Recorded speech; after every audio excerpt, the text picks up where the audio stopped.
Hi everybody, this is Miss Lorette. So what I'm going to show you in this video are various technology skills that you're going to need for your online learning. So the main place that you always want to start for your online learning is of course Google Classroom.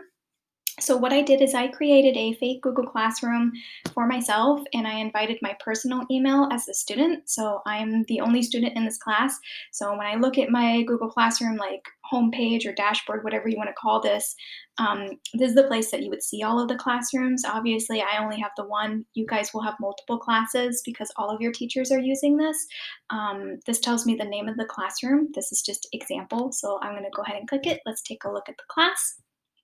So the first place that it takes you is called the stream, and this is where you'll see announcements posted by your teachers. Some of your teachers may actually have the setting so that you'll see classwork assignments posted here. If you're in my class, um, you won't see the classwork assignments posted on the stream. You'll only see announcements. So as you can see, my teacher has already posted two things. They've posted the link to their website. Let's go ahead and check that out. Ooh, fancy. Um, and then a link to my teacher's YouTube channel. So that brings me to the YouTube channel. And that's pretty much it in terms of what I see on the stream. But this will be like where you check like if your teacher is making an announcement about like an upcoming quiz, or maybe they're posting an announcement about their weekly planner there. So that'll be what that's for. You can also post things here yourself. Um, this is what you're going to click to see all of your classwork assignments.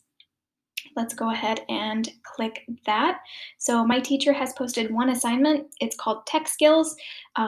So when I open this up, it may actually look like this when you first go to it, but if you click it, it'll tell you when it was posted, when it's due, and instructions. It's not telling me how many points it's worth.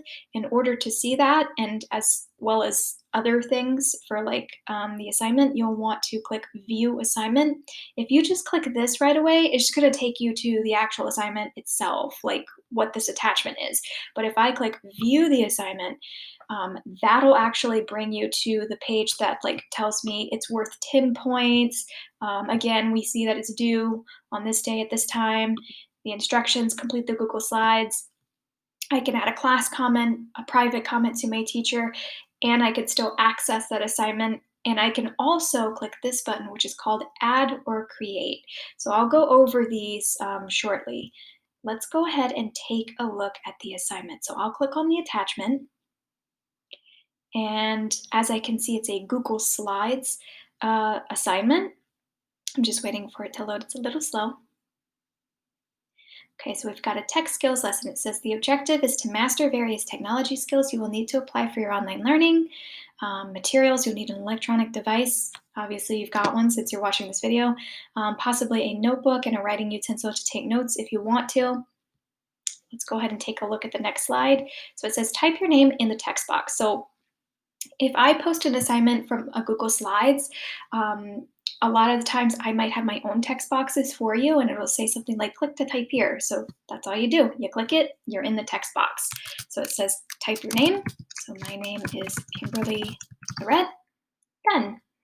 Then it says click add or create on the Google Classroom assignment and attach, a various type of file, like a Google Doc, a file from your drive, and a file from your hard drive. I'm not actually going to attach those files, but I'll show you how you can do it. So if I go back to my Google Classroom, back to that view assignment page, this add or create button, which I had mentioned previously, allows you to attach various things to the assignment. So you could attach a file from your Google Drive. You could attach a hyperlink to a website. You could attach a file from your computer's hard drive, like if you saved it on your actual computer. And you can also create something. So you can create a Google Doc. So let's say your English teacher wants you to, type a response or something. You could open a Google Doc and you could type it there. Or you could type it into a Word document and attach it from your computer. So there's a couple of different options. You could also create a presentation. You could, use Google Sheets or drawings. I've never really used these for my classes before, but that's how you would attach various files. So let's say that your teacher posts an assignment like me, for example, and you feel more comfortable working the problems out on paper and you want to snap a photo of your work and attach that photo rather than typing all of the math out, you can do that. That's how you would do it. You would have to save the photo either on your computer's hard drive, so you could like email it to yourself and download the photo, or if you've got the Google Drive app, you should be able to just save that photo right to your Google Drive, and that's how you would access it.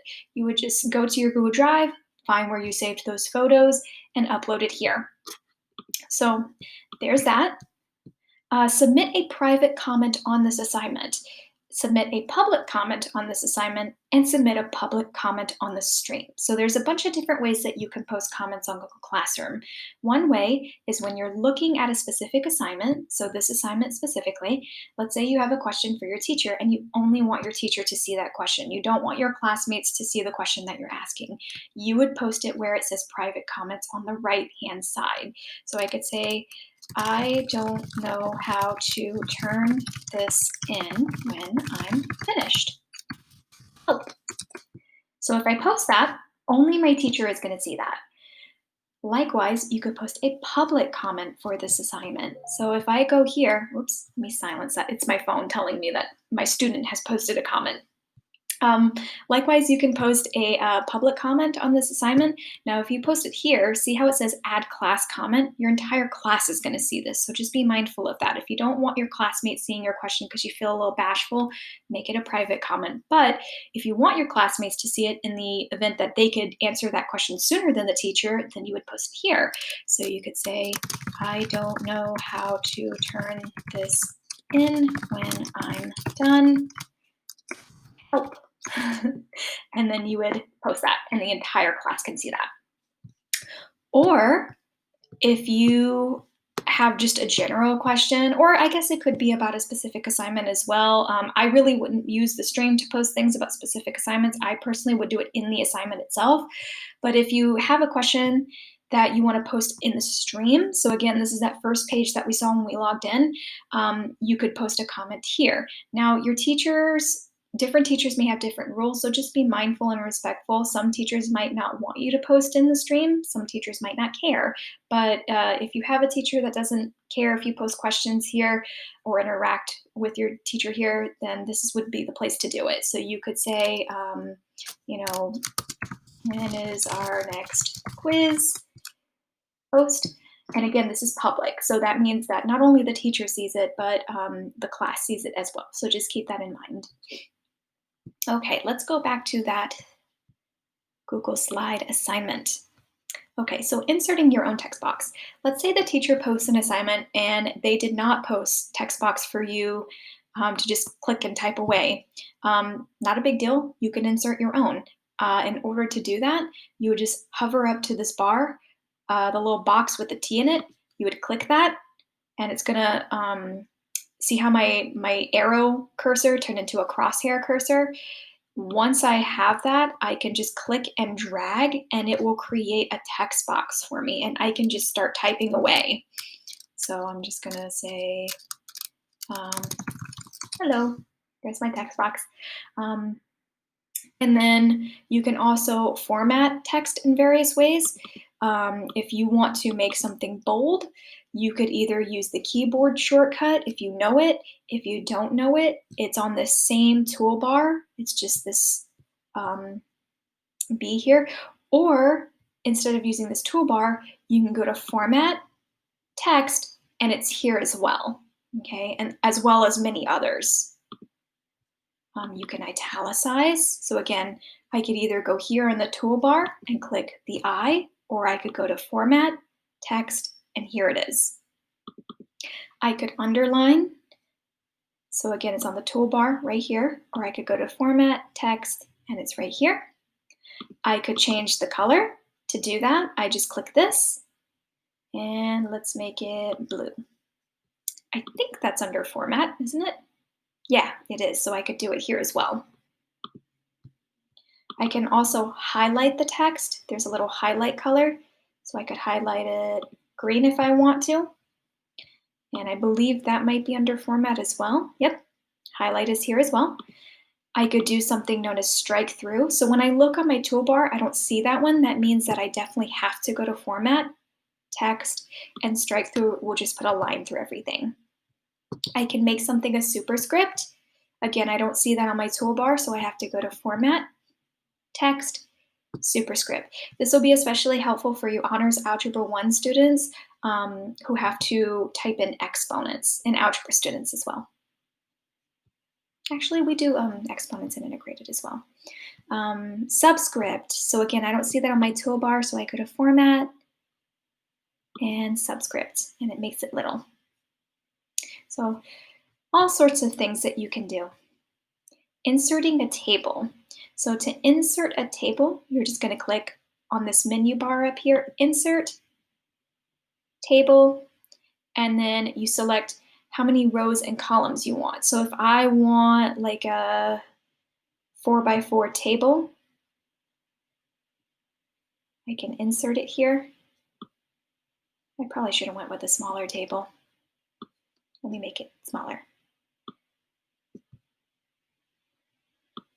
This might be helpful for science classes if you guys do Punnett squares.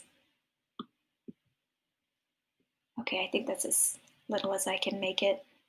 I don't think it's shrinking anymore. All right, you can also insert a shape. So I could do Insert, Shape. Let's do a circle. There we go. You can change the colors of the shapes too. For the tables, you can click inside them and you can type things into it. This is actually a really important one, zooming in and out of a document. When I was posting assignments in the spring of last year, for some of my students, it was really small to see and they didn't know how to zoom in, and they were like frantically messaging me saying like, this is too small, I can't see this, I can't do the assignment. So when you're looking at an assignment and it's too big or too small, you just go up here at this toolbar, you click View, Zoom, and you could zoom in or out. You can also zoom in or out by a preset amount. So that's how you would do that. And then probably the most important thing when you're finished with an assignment is to actually turn it in by clicking the Turn In button. So I actually have to, let's see, I moved my face for a sec, but I don't see the Turn In button on here.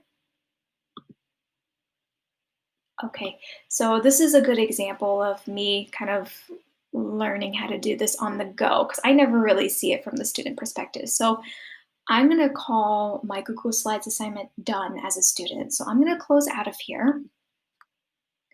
And then let me go back to that assignment, view assignment, so I can get to that main window where I can see everything. This is the Turn In button. Let me just open it again and make sure that it's done. This is something that you should really do after you close out of the tab. Make sure it saved everything. Should have like a table on that last slide, I believe. Yes, it did. It saved everything. I had a student last year who had an issue with it saving it like that. So just be mindful that it's saving your work, and if it's not, let your teacher know so we can work something out.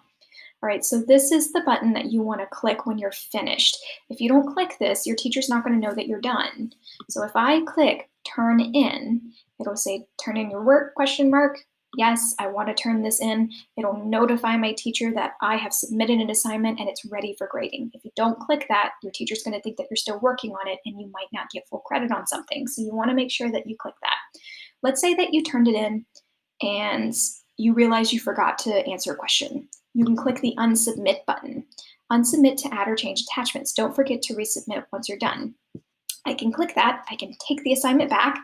I can finish it up, and then I can click Turn In again. So don't panic if you click Turn In and you forgot to do something. So long as you just unsubmit really quick, finish the assignment, and then click Turn In, it should be okay. And that is pretty much it for Google Classroom. There's obviously other things that you can do in Google Slides. There's other things that you might need for your online learning, but I'm hoping that this will be just enough to kind of get you going, get you started. And if you have any questions, just reach out. Okay, bye guys.